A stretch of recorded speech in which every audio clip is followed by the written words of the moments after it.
Welcome to the study of the moral heart. How did I come to this understanding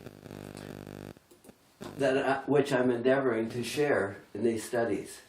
The pursuit, a lifelong quest for truth. Pursuing, exploring, searching, like climbing an unfamiliar trail in the fog. Ever been lost in the fog?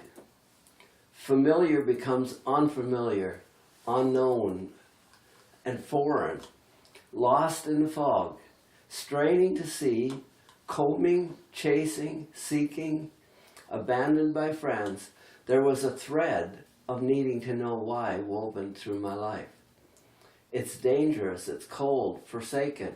In this fog, trash ideas, climbing through piles and holes, over mountains of fake truths, which, when put to the test, failed to deliver their promised payload.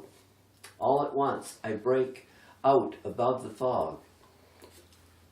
I can see clear, warmed by the penetrating light, blazing truth. I can see for miles, towers of truth projecting up out of the fog blanket, absolutely clear, rocks, trees protruding up out of what now looks like a glistening, snow-covered plain. Beautiful like never seen before. I can now understand clearly the whys that made no sense before. Then I realize my friends, my family, my neighbors, they're not here. They're all down in that cold, wet fog blanket. Awestruck by the beauty, contrasted with the fog that I just came out of, I gotta tell somebody. I gotta tell somebody. Instantly, I run back down into the fog to share this newfound truth, treasure, with others. But all attempts failed. They were failed projects from top to bottom. I was totally unable to convey this vital truth treasure down here in the fog. When I tried to explain to them the beauty which I had just seen, they would not believe me. They would not even believe I had seen such an eye-opener. Yet the concepts covered here in these slides are not beyond our grasp, nor are they too difficult to understand. The difficulty lies in the fog, a philosophical fog, our prejudice, notions, opinions, prejudice of education, preconceived ideas, ideas which block us from seeing the truth. These truth-blocking ideas are actually the fog. Our notions, opinions, theories, conjectures, beliefs, here in the fog, are all too often the skin of truth stuffed with lies. Fake news, philosophical fictions, metaphysical, theological fictions. These new discoveries, fog-removing discoveries on how the mind works in relation to morality, then subsequently the ability to illustrate what it is that causes our conscience either to condemn us or justify us. These findings threw the door open to understanding truths relating to the kingdom of God, relating to the blessed gospel. These truths, to a very large extent, are hidden behind this philosophical fog. And philosophical fiction, fake news. This tension between two worlds. On the one hand, having answers to serious life questions, and on the other hand, not being able to convey these answers with those around me. I wanted to scream.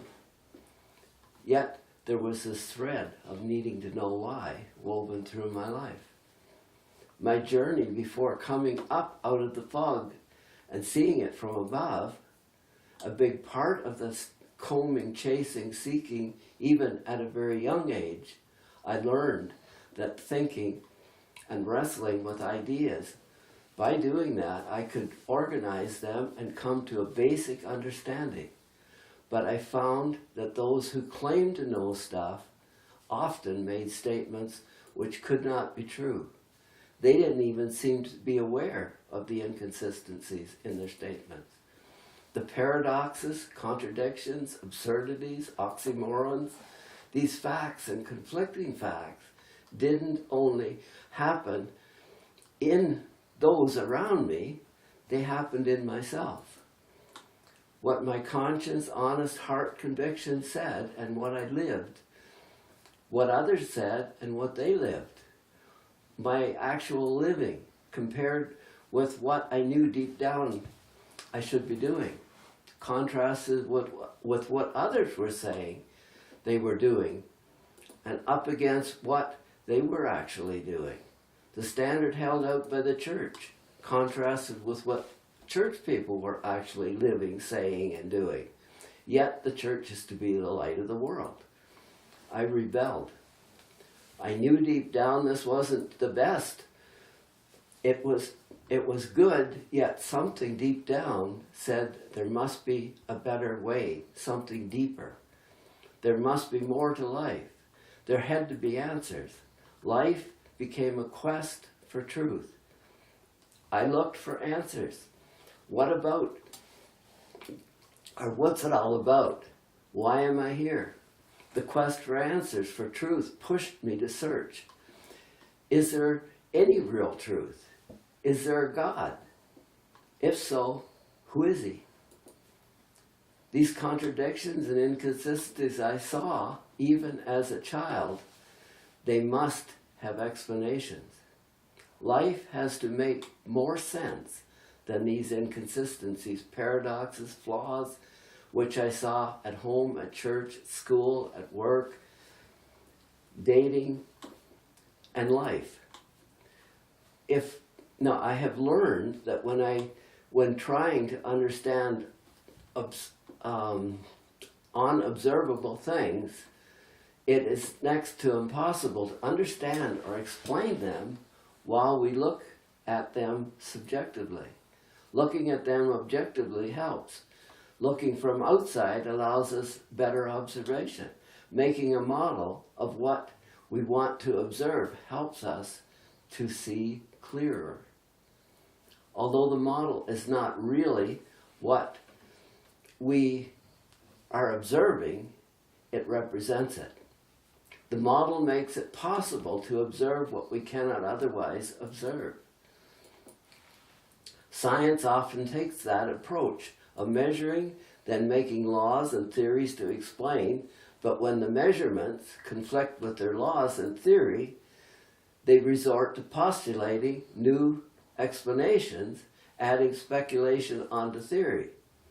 Religious teachers have taken the same course. They build some sort of model theory, and when reality or experience conflicts with the model, they would postulate a cover-up. This is what drove me crazy with moral teachers. My mind revolted. Their laws, principles, and reasonings were great until reason and revelation revolted. I could not accept teaching and theories, which the teachers were driven to confess they could not understand them themselves. They would say, I cannot explain it. I don't understand it. It's a mystery. As a result, they were driven to close their eyes and believe. This I could not do. It just fueled the search. For there has to be answers. It was through this search that I found answers to my questions. Once the fog removed, I now have answers. But now, how can I communicate what I've learned? How can I break through the communication barrier I am so tremblingly alive to? Discovering PowerPoint opened up the possibility to unveil truths which up to this point proved near impossible. Absurdities and contradictions and rationalities and that whole list of things that are there are dissolved when using this technique demonstrated in the following series. In these studies, we will build a model of how the mind works in relation to choice and morality. The paradoxes I saw in my experience, do have answers. It is as simple as ABC. A, identify the contradictory premises. B, expose their fallacies. And C, the riddle is solved. By using this process, mysteries and riddles can be easily solved. They will vanish like fog vanishes when the sun breaks through, or, like in the illustration I used here today, of breaking out through the top of the fog. I am personally inviting you to come on this Moral Heart study journey with me. Thank you.